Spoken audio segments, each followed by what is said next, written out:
Get cocktail conversations, candid insights from startup founders, entrepreneurs, and thought leaders from around the globe.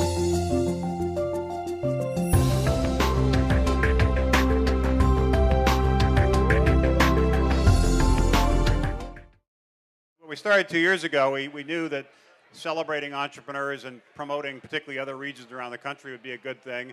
We've now launched startup regions in 30 different regions all around the country, and there's tremendous momentum, and a lot of areas that people really weren't paying attention to are getting more visibility, more buzz. Locally, there's more people who are supporting the startups, mentoring them, angel funding, that kind of thing. So it's been great to see. I think we still work to be done, but we're beginning to see what I've called the rise of the rest within the country, where it's not just a few places like Silicon Valley, New York, DC, others, but there is this regional rise of other regions. If you're an entrepreneur in one of these cities and you want to start a company there, now you'll be able to. 10 years ago, in most cases you couldn't. The most important thing actually is the earlier stage, which is this crowdfunding that became legalized last year when the Congress passed this Jobs Act, jumpstarting our business startups. And there are a bunch of components to it, but crowdfunding was a key one.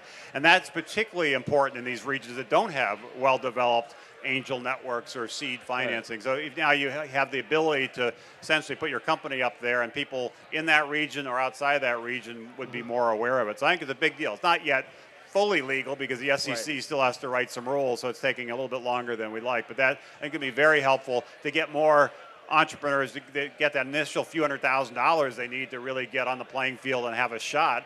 If they're successful at that stage, I think they'll be able to start attracting venture capital. And I think over the next decade, because of this regional rise of the rest, most of the venture firms in California, New York, other places will start developing regional strategies. They'll figure out how to connect to these different regions. And I think they'll look at crowdfunding platforms as sort of a place, come almost like an early radar of what's bubbling in those regions. And so once we get that in place, once more companies get the funding, then stay in their region and start a company, and once the companies bubble to the top, I think there will be a lot of capital finding these great ideas because ultimately it is about people and the ideas, and eventually capital will find them. They're really kind of, for me, three buckets. My wife, Jean, really runs the foundation, so that she takes the lead on that. So the main is Revolution, and we've kind of ramped up our growth activity. We're now ramping up our venture activity. So really trying to build Revolution into the leading firm on the East Coast that's investing in great entrepreneurs with great change-the-world ideas. So that's the main one. The second is Startup America, and how do you build up those regions and create more momentum around that. And the third is on the public policy side. I have spent a fair amount of time, like the Jobs Act last year. The big push right now is around immigration. I testified in the Senate Judiciary Committee a couple of weeks ago. There are a lot of bills introduced around high-skilled immigration. I'm cautiously optimistic that the Republicans and Democrats can actually come together and have a bipartisan solution, not just on high-skilled immigration, but have that be part of a broader, more comprehensive immigration reforms, which our country desperately needs. So I think that the reason I'm so passionate about that is talent really drives the entrepreneurial sector. Yeah. And if as a nation we lose that global battle for talent, we're going to lose our edge as the most vibrant entrepreneurial economy.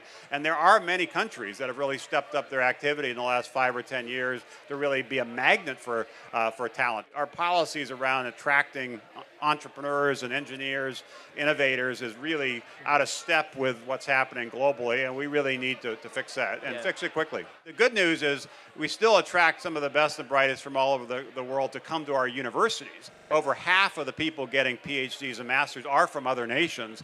The crazy part is then once we give them these PhDs or masters, we kind of kick them out and force them to create companies in other countries that compete with our companies here. So it really is crazy, and hopefully this year will fix it.